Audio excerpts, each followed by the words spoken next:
Okay, let's talk about the Second Amendment. It's easily one of the most debated, most passionate, and yeah, maybe one of the most misunderstood parts of the entire U.S. Constitution. You hear about it all the time, in the news, in politics. But what does it really say? What does it all mean? Well, today, let's cut through some of that noise. We're going to dive in and unpack the text, the history, and the big arguments to get a clearer picture. Right there. Those are the 27 words. That's the whole thing. Ratified way back in 1791. This single sentence, this is the bedrock of the entire conversation. Every single debate you hear about gun rights and gun control in America, it starts right here. So that's the real question, isn't it? How can this one little sentence, written over 200 years ago, create so much division today? Well, that's what we're here to explore. We're going to look at the language itself, the world it came from, and how we interpret it now to understand why it's still so powerful and so controversial. All right, so to really get this, the very first thing we have to do is look closer at the words themselves. The amendment is basically a sentence built in two halves. And how you think those two halves relate to each other, well, that changes absolutely everything. So this first part, legal experts call it the prefatory clause. Now that's just a fancy way of saying it's the introduction. It doesn't actually grant a right. Instead, it kind of sets the stage. It gives us the why, the whole purpose. And that purpose is tied directly to this idea of a well-regulated militia. And you got to remember, at the time, that meant organized groups of everyday citizens, not a professional full-time army. And then you get the second part, the operative clause. This is the part that does the heavy lifting. This is where the right is actually declared. The right of the people shall not be infringed. And the whole entire massive debate really boils down to one crucial question. Does that first part about the militia limit the right in the second part, or does it just explain one of the reasons for it? To even begin to answer that, we've got to kind of jump in a time machine, because the United States in 1791 was a completely different world. And the mindset of the founders were shaped by things they just lived through, like war and revolution. I mean, just think about it for a second. The country was brand new and honestly pretty vulnerable. There was no big professional army like we have today.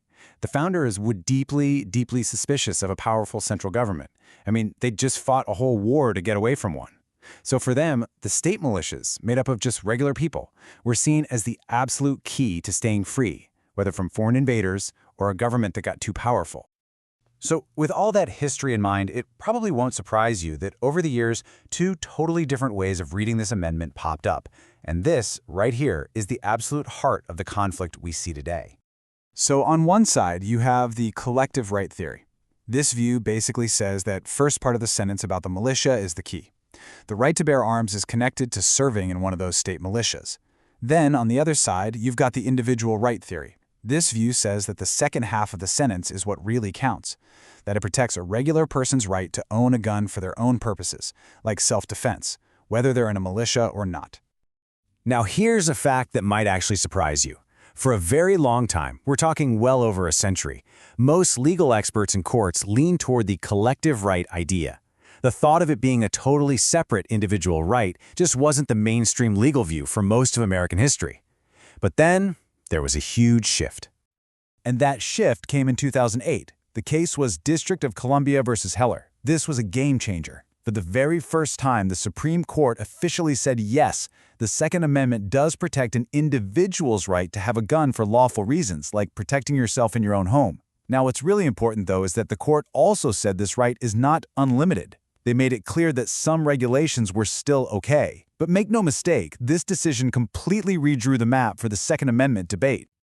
Okay, so we've covered the history, the two competing ideas, and that landmark court case. So how does this all plug into the arguments that we see all around us today? Why does it still matter so much?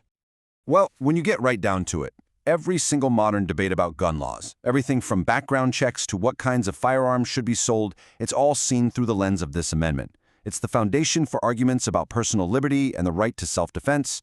At the exact same time, it's at the center of very real concerns about public safety and gun violence. And that creates this constant tension in American life, this fundamental push and pull between an individual's rights and the safety of the community as a whole. And all of that leaves us with the one essential question that really sits at the heart of this entire debate. How do you take a right that was written for a world of single-shot muskets and citizen soldiers and apply it to the incredible complexities and challenges of our world today? Figuring that out? Well, that's the task that continues to define one of America's most profound and lasting conversations.